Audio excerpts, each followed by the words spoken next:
Véronique Bouzou, dont vous aviez apprécié le témoignage sur TVL, publie un nouveau livre intitulé « Un monde sans prof », une fiction largement inspirée de son expérience personnelle et une fiction bien évidemment qui est quand même plus que jamais d'actualité. Véronique Bouzou, bonjour. Bonjour.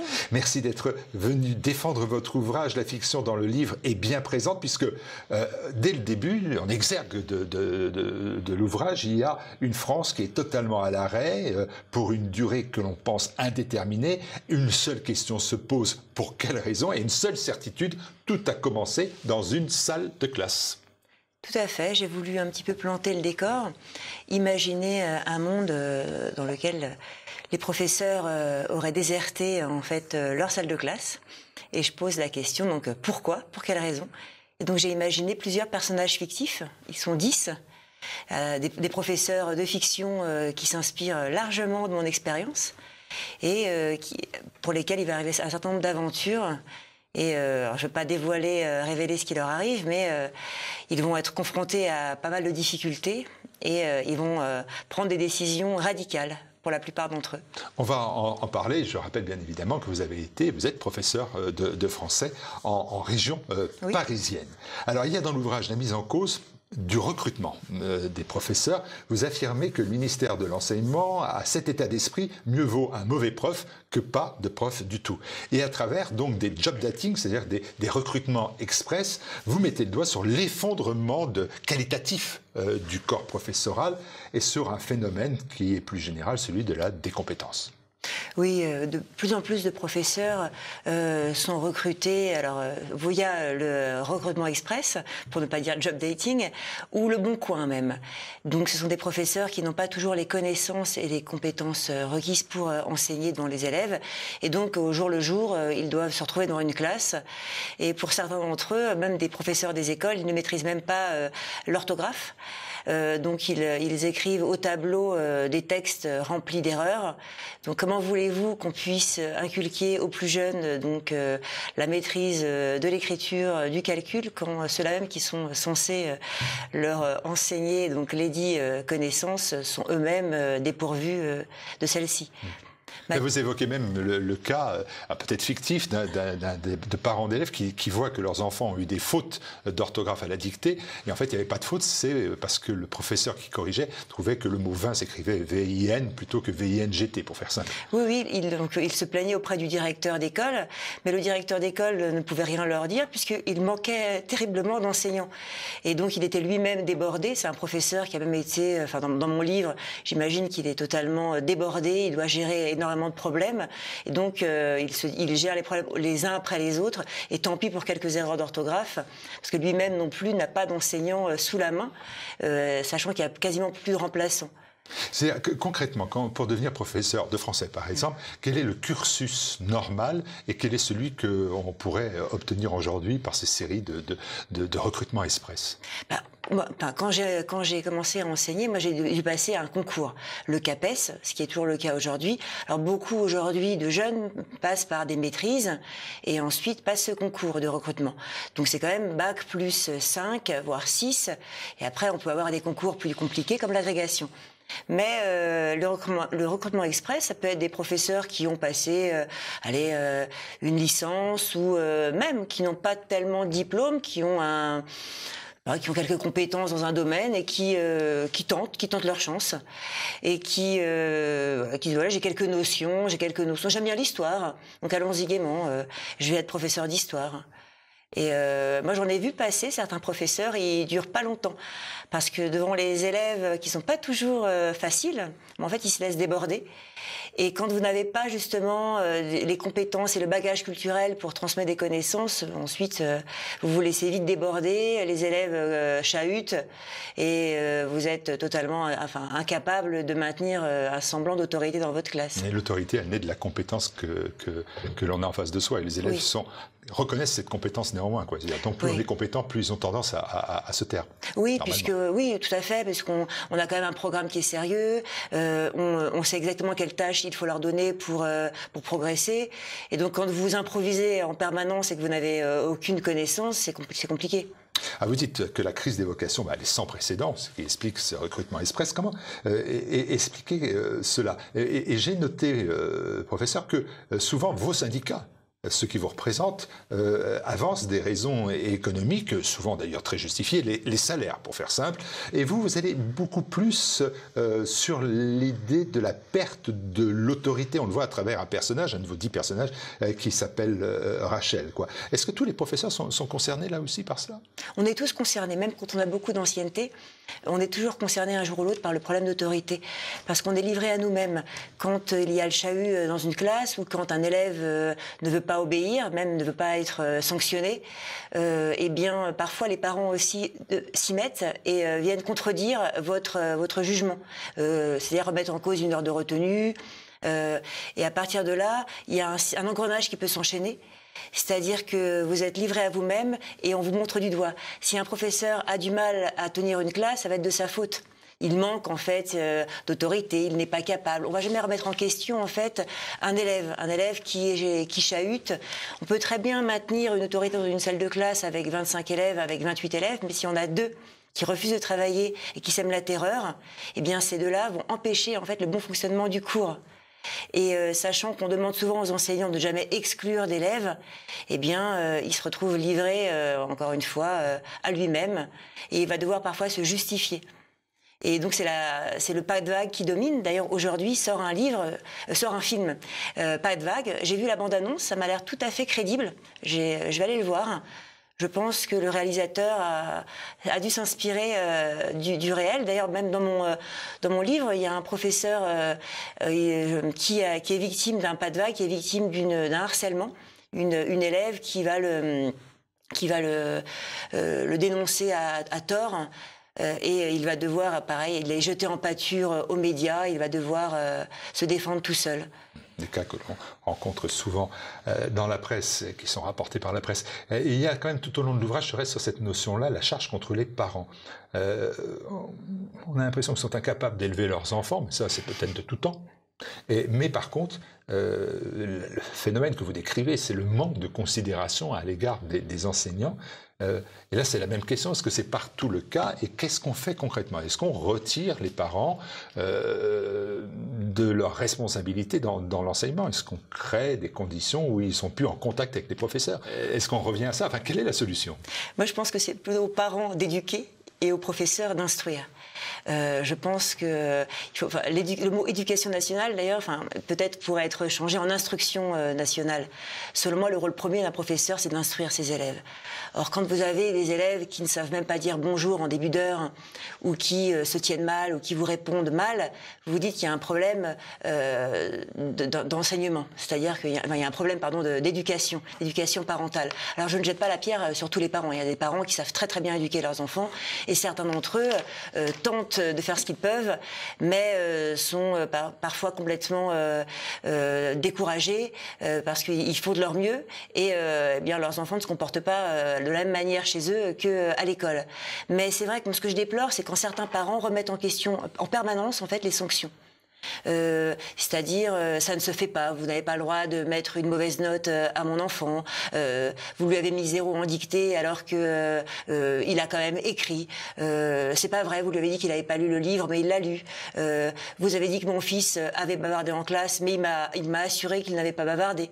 Qu'est-ce qu'on fait concrètement, professeur? On empêche les parents d'aller voir les professeurs? On crée des forces d'interposition? Non, moi je pense que je suis toujours pour le dialogue.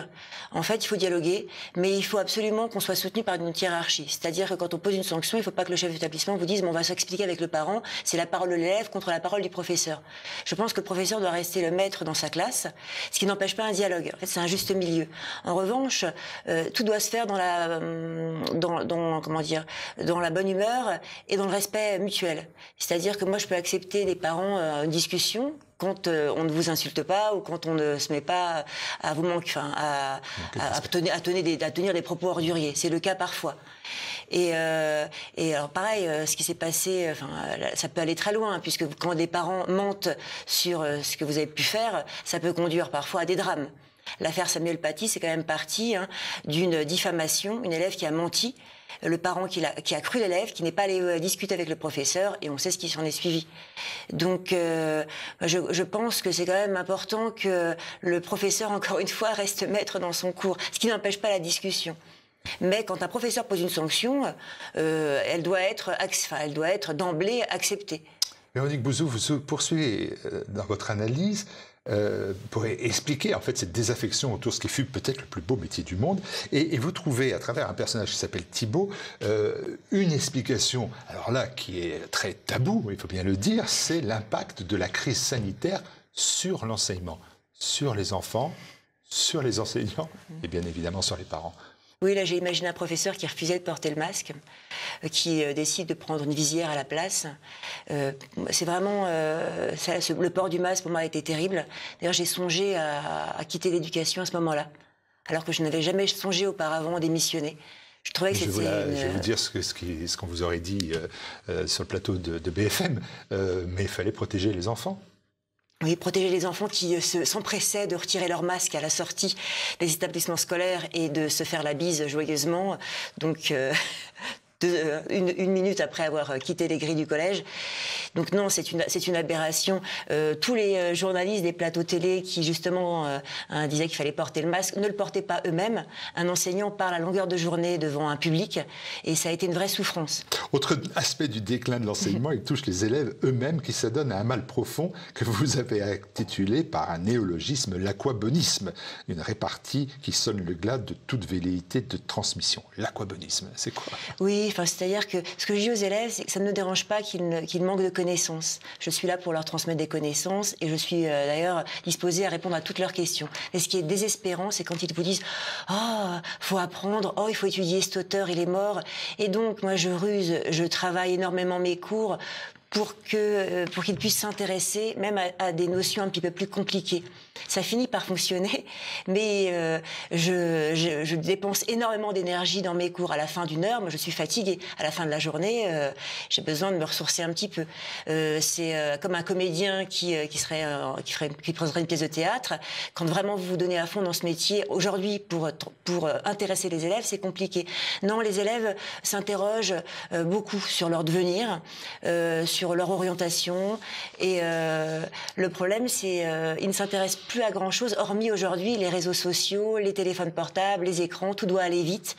C'est un petit peu la génération du zapping, du tout et tout de suite, et donc le temps long, ils ont beaucoup de mal. Et comme il manque terriblement de vocabulaire, ils ont du mal à se concentrer pour lire, pour écrire. Et ce manque de concentration, il s'est aggravé ces 5 dernières années. Je pense que le confinement n'a rien arrangé. L'abus d'écran a également empiré les choses. Allez, autre problématique, il y en a beaucoup que vous évoquez dans l'ouvrage, c'est créé aussi avec l'assentiment de certains ministres qui se sont succédés à l'éducation rue de Grenelle. Je pense au wokisme, cette idéologie totalitaire compte bien faire de l'école son nouveau terrain de jeu, et vous donnez plusieurs cas confondants. Oui, alors les écoles non genrées. Les écoles non genrées, c'est sûr que c'est la priorité d'un chef d'établissement de s'intéresser aux écoles non genrées quand il n'y a pas de chauffage, quand il y a des trous dans le plafond, quand il manque terriblement d'enseignants devant les élèves. Ils vont vraiment avoir comme priorité les écoles non genrées. Là, vous donnez l'exemple d'un directeur qui lutte parce qu'il fait trop froid dans son établissement, oui, pour des raisons d'économie. Il ne dispose pas des moyens de chauffer les classes. Et le ministère vient lui vendre l'aménagement genré de sa cour d'école. Tout à fait. Et donc là, bien sûr, c'est la goutte d'eau qui fait déborder le vase. Donc il y a ça, il y a aussi quelques projets un petit peu pédagogiques, ubuesques, ou des pièces de théâtre un petit peu douteuses. Après, la plupart des enseignants, malgré ce qu'on peut en dire dans les médias, ne s'intéressent pas tellement à ces projets ubuesques. Le problème, ils sont confrontés aujourd'hui à tellement de problèmes, de discipline, d'autorité, de niveau déplorable de certains élèves, qu'ils sont confrontés à l'urgence du quotidien. Donc, hormis quelques-uns, bien sûr, qui veulent absolument imposer des idéologies, la plupart des enseignants sur le terrain restent quand même dans le bon sens. Mais c'est vrai qu'on a tellement, pendant des années, développé le laxisme, considéré que l'autorité était un gros mot, qu'aujourd'hui on en paye les pots cassés. Et puis il y a aussi, bien évidemment, ce que vous dénoncez, ce sont ce qu'on pourrait appeler les dérives communautaires incessantes. Les dérives communautaires, vous parliez aussi du wokisme, c'est l'écriture inclusive, qui est une vraie aberration. Quand on reçoit des lettres avec une écriture inclusive, on a envie de pleurer. Donc, et puis les dérives communautaires, ben oui, alors elles sont de toujours, elles sont aussi religieuses. Donc là, mais c'est pas nouveau. Ce qui est fou, c'est que beaucoup ont alerté des professeurs depuis des années. Ont alerté sur ces dérives communautaires. Enfin, vous parlez, j'imagine, des dérives religieuses. Il y a eu le rapport Robin sur les manifestations des signes d'appartenance religieuse dans les établissements scolaires. Et avec la montée, enfin en tout cas les revendications de l'islam radical, avec les tenues vestimentaires et encore une fois le pas de vague, où on a demandé pendant des années aux chefs d'établissement de régler les problèmes eux-mêmes et de mettre sous le tapis, encore une fois, les problèmes pour ne pas faire remonter au grand public ce qui se passait. Mais en 30 ans, les choses n'ont fait que s'empirer. On a eu Samuel Paty, on a eu bien sûr le professeur à Arras. Oui.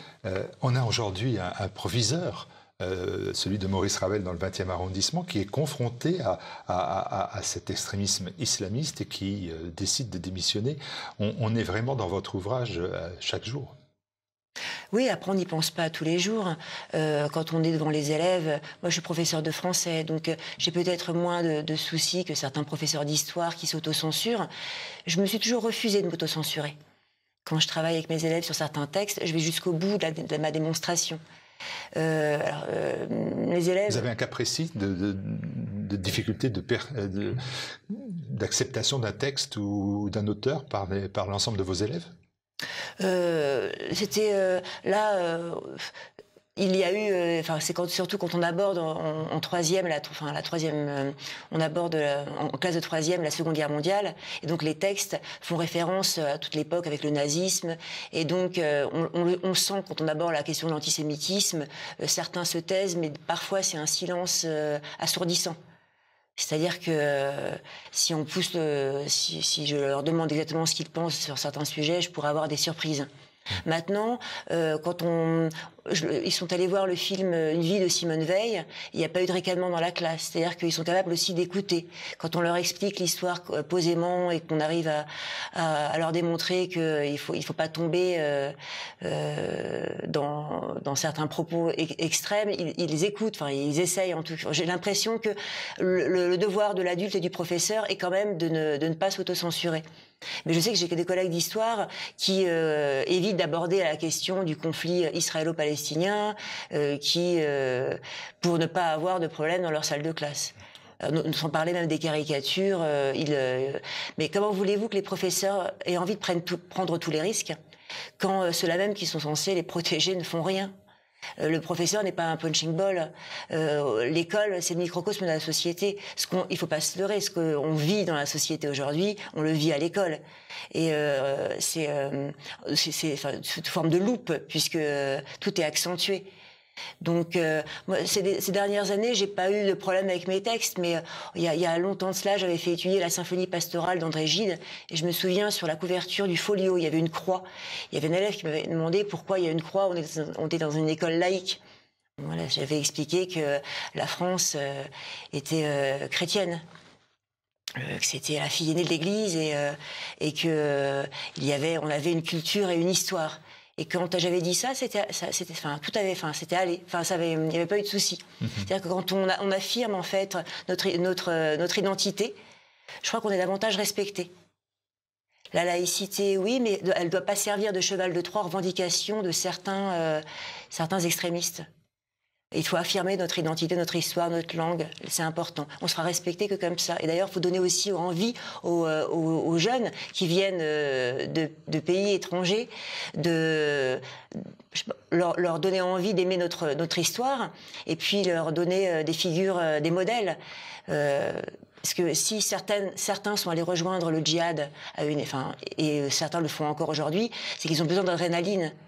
Parce qu'ils ont l'impression qu'on leur propose rien en retour. Et je pense qu'il faut leur proposer quelque chose.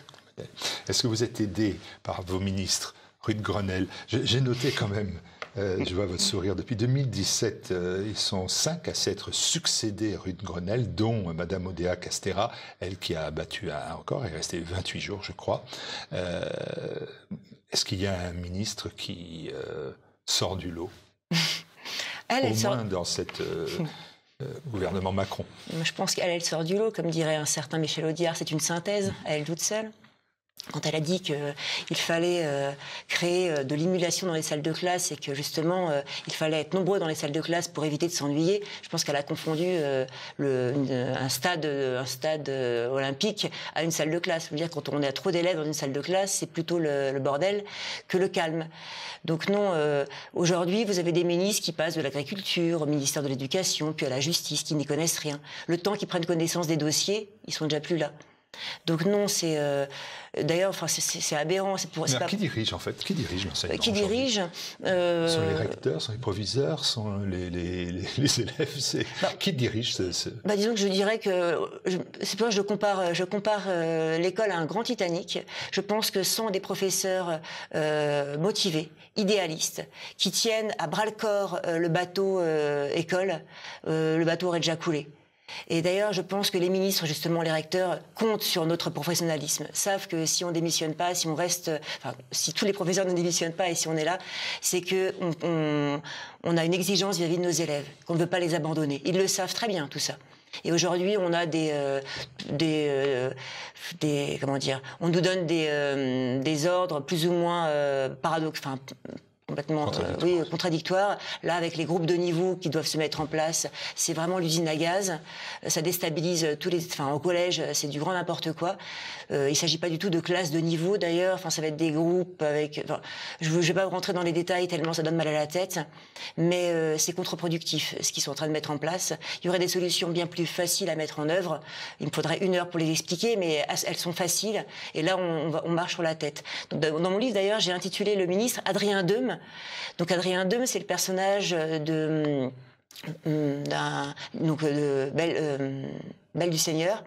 Et c'est un petit fonctionnaire en fait qui travaille à la Société des Nations et qui est incompétent. Donc j'ai choisi, c'est pas pour rien que j'ai choisi le nom de mon ministre. Enfin, j'ai donné à mon ministre Adrien Deume pour montrer que les ministres aujourd'hui, essayent encore une fois d'appliquer la politique du pas de vague. Même si Gabriel Attal a fait croire qu'il voulait s'intéresser à l'éducation, mais il est parti très vite. Donc il a amené avec lui à Matignon l'éducation, mais à mi-temps. Donc, si on s'intéresse vraiment à l'éducation, on y reste à plein temps. Reste quand même la question que vous posez dans votre ouvrage, sans point d'interrogation. Est-ce que la solution, c'est d'aboutir à un monde sans prof? Un monde sans prof, un monde sans humain, pourquoi pas? Un monde totalement déshumanisé où on lobotomiserait les élèves et on leur donnerait une pilule pour apprendre la même chose, pour être mieux manipulable. J'espère pas. Je pense qu'il est primordial qu'on ait des professeurs compétents et qui apprennent aux élèves à penser, à réfléchir par eux-mêmes et avoir des bases solides et des connaissances solides. D'ailleurs, si j'ai écrit ce livre, c'est justement pour alerter les parents d'élèves, alerter l'opinion publique et pour qu'il n'y ait pas de monde sans prof. Exclusivement en vente sur le site de TVL, sur la boutique tvl.fr. Vous connaissez bien évidemment le chemin pour vous procurer cet ouvrage. Allez, une toute dernière question, il me reste 1 minute. Une question très personnelle. Est-ce que ça vaut encore le coup de se battre pour les gamins? Pour ces gamins-là? Moi, je pense que c'est un devoir moral, oui. Il faut se battre. Devant l'adversité, il faut se battre. Je pense qu'on est quand même détenteurs d'une histoire, d'une culture. On a nos parents, nos grands-parents, nos arrière-grands-parents qui sont battus pour défendre certaines valeurs. Et si on ne se bat pas aujourd'hui, quelle image, quelle trace on va laisser de nous-mêmes? Donc oui, ça vaut la peine, c'est le futur qui est en jeu. Et il y a encore des enfants qui vous surprennent, Tout à fait. Et les enfants, quand on voit leurs yeux qui brillent et quand ils viennent vous voir des années plus tard en vous remerciant, vous vous dites il faut continuer sur ce chemin, que vous avez choisi le bon chemin. Voilà, un monde avec des profs alors. Merci beaucoup, Véronique Bousseau, merci. Merci.